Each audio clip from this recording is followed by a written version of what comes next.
இன்றைய தீட்டிடும் ஔஷதத்தின் மூலமாய் ஆண்டவர் நமக்கு கொடுக்கிறதான வார்த்தை நீதிமொழிகள் 13வது அதிகாரம் 4வது வசனம். சோம்பேறியுடைய ஆத்துமா விரும்பியும் ஒன்றும் பெறாது, ஜாக்கிரதை உள்ளவர்களுடைய ஆத்மாவோ புஷ்டியாகும். ஹல்லேலூயா.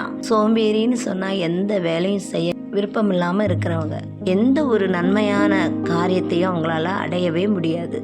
ஆனா ஜாக்கிரதையா அப்படின்னா கவனமா சுறுசுறுப்பா தன் வேலையில அக்கறையோடு இருக்கிறவங்க அநேக ஆசீர்வாதங்களை பெற்றது மாத்திரம் அல்ல, உங்க ஆத்துமா ஒரு செழிப்பான அளவுக்கு நிறைவான தன்மையோடு கூட இருக்கும். நாம கூட ஆண்டவர் நமக்கு கொடுத்த எந்த வேலையா இருந்தாலும் அந்த வேலையை அற்பமா எண்ணாம அந்த வேலையில நம்ம உண்மையா கவனமா சுறுசுறுப்பா செயல்படும் பொழுது நமக்கான நன்மைகள் ஆசீர்வாதங்கள் ஆண்டவர் கொடுத்து நம்மை ஆசீர்வதிப்பார்.